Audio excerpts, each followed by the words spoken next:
चलिए बेटा, after entropy and after second law of thermodynamic we will discuss about the one most important topic of this chapter, that is Gibbs free energy. Right, इस topic का नाम सुनते ही ना हमारे दिमाग में एक बात आती है, फ्री एनर्जी। देखो, गिब्स नाम तो साइंटिस्ट का है, ठीक है, जिसने भी ये कंसेप्ट दिया उसके नाम पे, बट ये फ्री एनर्जी क्या है?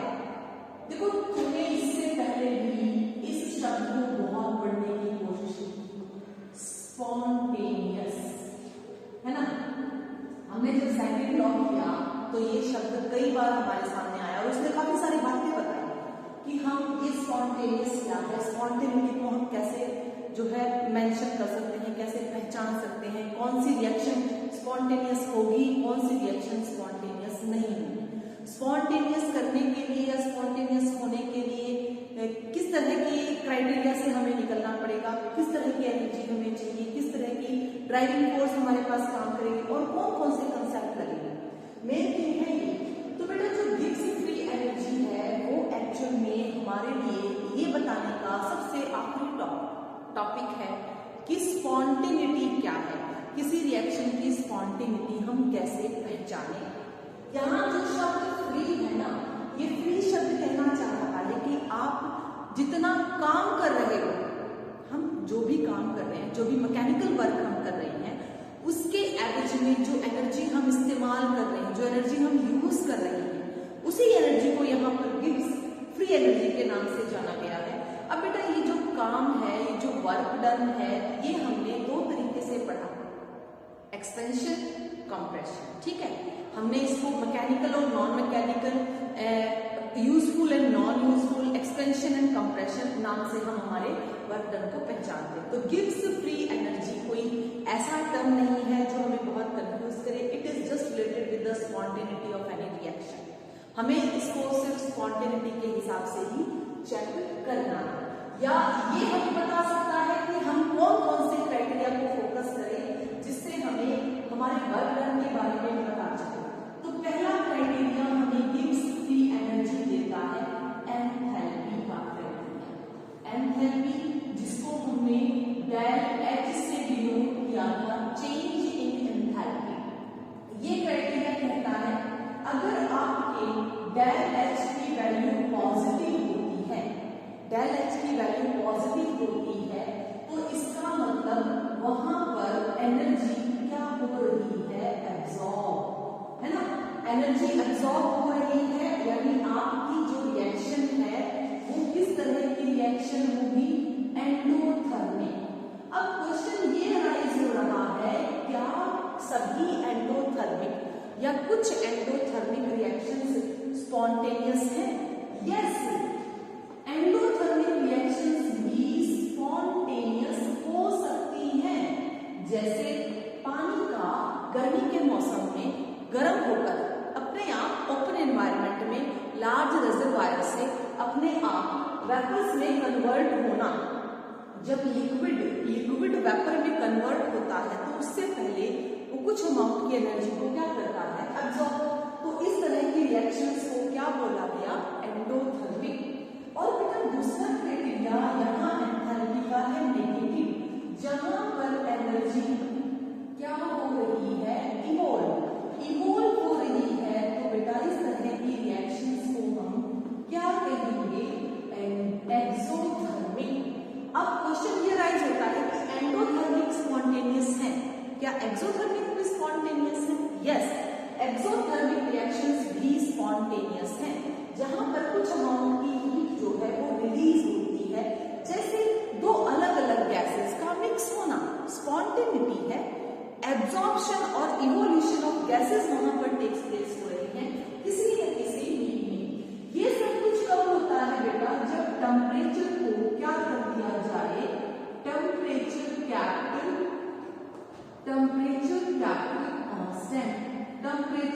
कांस्टेंट कर दिया जाए, ठीक है। तो अगर हमें किसी रिएक्शन के अंदर एंथैल्पी चेंज की इंफॉर्मेशन है और हम ये बता पा रहे हैं कि वो स्पॉन्टेनियस, तो वो कहीं ना कहीं हमें गिव्स फ्री एनर्जी की भी इंफॉर्मेशन देगा। इसी में बेटा सेकंड क्राइटेरिया आता है एंट्रोपी। इसी के अंदर सेकंड क्राइटेरिया आएगा बेटा एंट्रोपी। एंट्रोपी बेटा होती है रैंडमनेस। एंट्रोपी जो है दैट इज रैंडमनेस और डिसऑर्डर। डिसऑर्डर किसी भी सिस्टम के अंदर पार्टिकल्स का जो अरेंजमेंट है, अगर वो बिगड़ जाए, बदल जाए या डिसमैनर हो जाए तो हम उसको डिसऑर्डर कहते हैं। बेटा अगर रैंडमनेस बढ़ रही है, इंक्रीज हो रही है, इसका मतलब वो कैसा होता जा रहा है, डिसऑर्डर, तो बेटा उसको हम एंट्रोपी कहते हैं। To measure the randomness is known as entropy. Now अगर हम एंट्रोपी की बात करें तो entropy itself is also a state function. ये भी एक स्टेट फंक्शन है, ये भी एक स्टेट फंक्शन है। और बेटा हमारी एंथैल्पी जो है वो भी एक स्टेट फंक्शन है।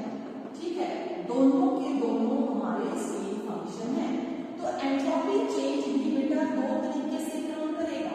अगर एंट्रोपी चेंज पॉजिटिव है तो रिएक्शन कैसी हो जाएगी बेटा, स्पॉन्टेनियस।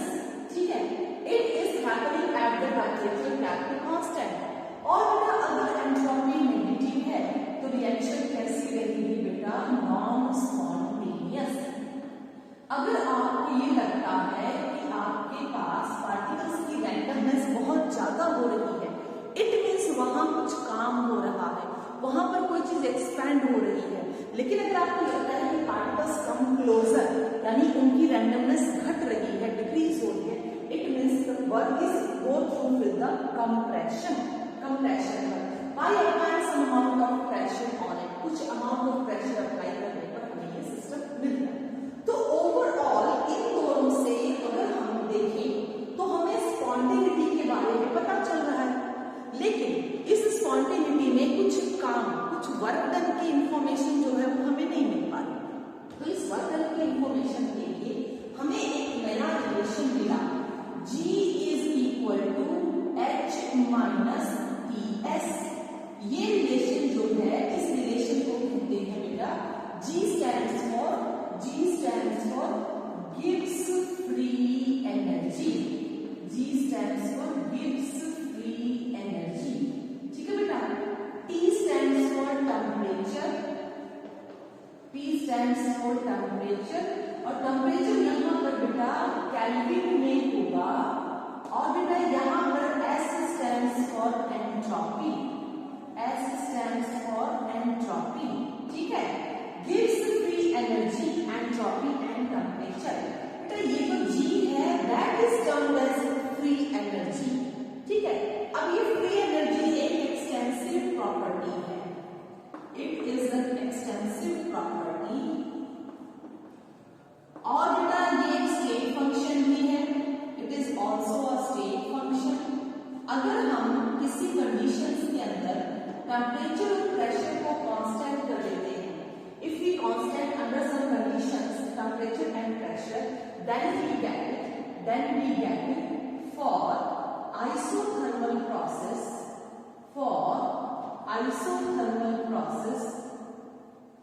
हमें क्या मिलेगा, इनिशियल कंडीशन या इनिशियल स्टेट हमें देगी G1 H1 minus Ts1।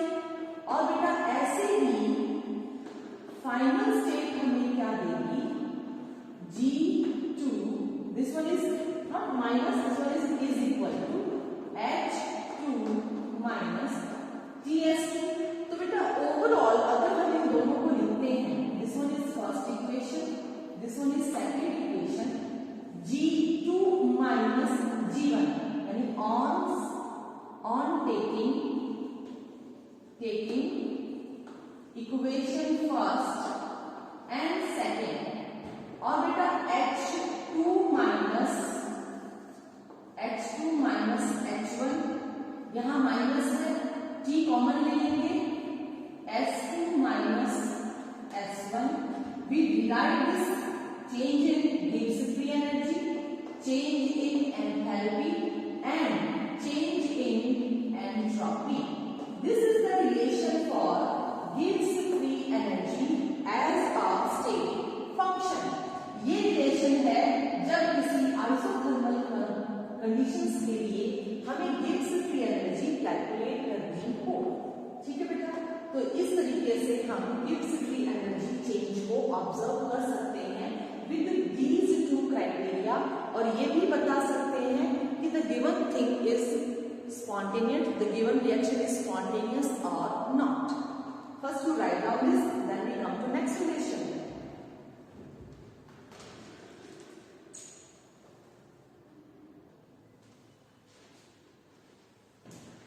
Now beta, how we define the Gibbs free energy?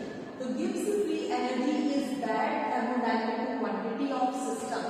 The decreasing in value during a process is equal to maximum possible work done obtained from the system. Maximum possible work done obtained from the system. तो बेटा ये क्या बोल रहा है? ये कह रहा है कि जितनी छोटी वैल्यू हमारे गिब्स फ्री एनर्जी चेंज की होगी उतना ही हमें ज्यादा वर्क डन मिलेगा। यानी अगर हम किसी सिस्टम के ऊपर काम करना चाह रहे हैं तो वहां पर फ्री एनर्जी जो है उसकी अमाउंट बहुत कम होनी चाहिए, तब हमें जो है यूजफुल वर्क या टोटल नेटवर्क या टोटल नॉन एक्सपेंशन वर्क सबसे ज्यादा मिलेगा। इसका फ्री रहना, जितनी ज्यादा free it means less amount of the work is done there. अगर एनर्जी कम फ्री है more amount of work done is takes place. Work done in terms of, लेकिन अगर यही work done in terms of electrical या electricity, अगर work done हम electrical work done के रूप में पूछें या इलेक्ट्रिसिटी के रूप में पूछें तो बेटा वर्क डन होगा क्या है? Work done is equal to, ठीक है, तो वर्क डन क्या होगा? Gibbs free energy is equal to NFE0 cell. तो ये हमारा जो वर्क डन है दैट इज ऑल्सो नेगेटिव। ठीक है, तो negative work done is equal to NF, क्योंकि बेटा आपने पहले पढ़ा W is equal to NFE0 cell for electrical work done. ठीक है, इलेक्ट्रिकल वर्क डन। तो यहाँ पे N क्या है? N is the number of electron involved. It is the number of electrons involved. Involved का मतलब either loss or gain. Involved in the reaction. Reaction में involved number of electron. F क्या है? F is Faraday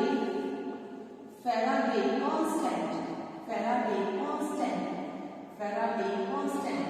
इसकी value होती है 96500 coulomb for 1 Faraday. E0 cell is known as EMF or electromotive force of a cell. बेटा इसकी value हमने calculate की थी, reduction potential at cathode minus reduction potential at anode. हम यहां से निकालते हैं EMF। It is to be calculated in the chapter redox reaction. तो इस तरीके से अगर हमें वर्क डन पता लगाना है या गिब्स फ्री एनर्जी पता लगानी है in terms of electrical work done, we also use such reactions और सच रिलेशन, राइट। अब बेटा ऐसे ही क्या कह रहा है कि अगर हमें किसी इंजन की एफिशिएंसी जाननी है तो एफिशिएंसी ऑफ अ सेल कोई इंजन है, कोई वर्किंग सिस्टम है, अगर हमें उसकी एफिशिएंसी जाननी है तो we know about the free energy and we know about the enthalpy change. Now we calculate the efficiency of that cell or an engine. ये सारे रिलेशन है बेटा गिब्स फ्री एनर्जी के साथ वर्क डन या फिर आपकी एंथैल्पी चेंज के। ठीक है बेटा, अब हम बात करते हैं जो मैंने ये कहा कि W work done is when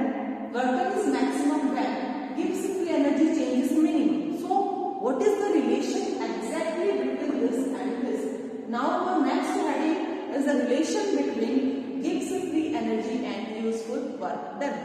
इसको राइट कीजिए।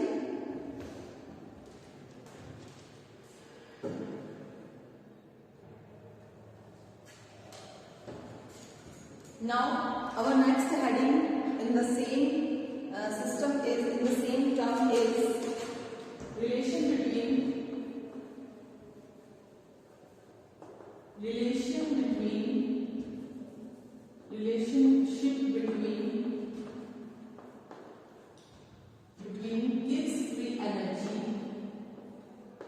gives free energy and useful work done।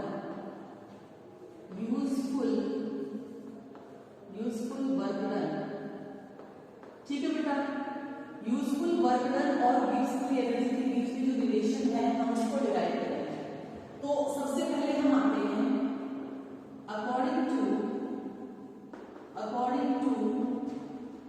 First law of thermodynamics, FLDT, first law of thermodynamics. First law क्या कहता है? Q is equal to del E minus W। ये first law कह रहा है कि चेंज इन हीट, अगर आप हीट के कंसेप्ट को जानोगे तो इंटरनल एनर्जी चेंज और वर्क डन के रूप में आपको हीट का कंसेप्ट मिलेगा, हीट एब्जॉर्ब और हीट इवॉल्व। W दो तरीके का होगा, यूजफुल और आप इसको ऐसे लिख सकते हो यूजफुल प्लस में नॉन यूजफुल, यानी कि जो वर्क डन है, देखो यूजफुल का मतलब क्या है, जिसको हम लोग क्या बोल सकते हैं एक्सपेंशन, और नॉन यूजफुल को क्या बोलेंगे कंप्रेशन। अगर कहीं पर बेटा थोड़ा सा एक्सपेंशन हो रहा है, सपोज किसी सिस्टम में हमने एक्सपेंशन किया, सिस्टम ने अगर एक्सपेंशन किया है तो सराउंडिंग पर क्या हुआ कंप्रेशन, लेकिन एक्सपेंशन ज्यादा है कंप्रेशन कम है। हमने किसको पहले ऑब्जर्व किया? एक्सपेंशन। कंप्रेशन को तो ऑब्जर्व किया ही नहीं, तो बेटा हमने उसको नाम दे दिया नॉन यूजफुल। आप इसको एक्सपेंशन, इसको नॉन एक्सपेंशन भी बोल सकते हो। अब बेटा वैल्यूज रखनी है इस W के अंदर दोनों की वैल्यू उठाकर हमने इस तरीके से रखी। आपको पता है ये W जो यूजफुल है इट इज फॉर एक्सपेंशन, तो मैं इसकी वैल्यू पहले ही रख दूंगी PdV। और बेटा जो नॉन ये एक्सपेंशन है, ये नॉन एक्सपेंशन, तो मैंने एक्सपेंशन वाले की वैल्यू कर दी। अब मुझे क्या मिल रहा है? यूजफुल। नॉन एक्सपेंशन की जगह पर मैंने ये कौन सा वर्क डन है? This is non expansion. मैंने दो हिस्सों में बांट दिया वर्क डन को। यूजफुल के साथ मुझे रिलेशन चाहिए, तो del V plus P del V plus useful को मैंने ऐसे कैसा रख लिया। अब यहाँ से मुझे पहले से रिमेम्बराइज हो रहा है कि डेल H नाम की कोई एक ऐसी क्वांटिटी थी जिसका relation del E plus P del V होता था। अब इस रिलेशन का यूज हम इस इक्वेशन नंबर फर्स्ट और इस इक्वेशन नंबर सेकंड में करेंगे। This is equation number second. इस रिलेशन का यूज हम इक्वेशन नंबर सेकंड में करेंगे, तो so we get del E is del H plus W useful. हमें ये रिलेशन मिल गया, ठीक है बेटा। But as we know Q is, अगर हम एंट्रोपी चेंज की बात करें तो entropy change is Q by T and we have to calculate Q is equal to T del S। अब Q की जगह पर क्या रखा जा सकता है? T del S। Put the value, इसको आप इक्वेशन नंबर 4 बोल सकते हो, 3 बोल सकते हो, और लिखोगे put the value of Q, put the value of Q in equation 3, ठीक है। तो Q की वैल्यू आप इक्वेशन 3 में रखेंगे, T del S is equal to del H plus W useful, ठीक है, W यूजफुल। अब बेटा T del S यहाँ है, del H को इधर लेकर आएंगे, T del S minus del H is equal to W useful. अब बेटा जो हमने पिछले इसी टॉपिक में गिव्स फ्री एनर्जी चेंज के बारे में पढ़ा था, तो ये पढ़ा था कि जो डेल G होता है that is equal to del H minus T del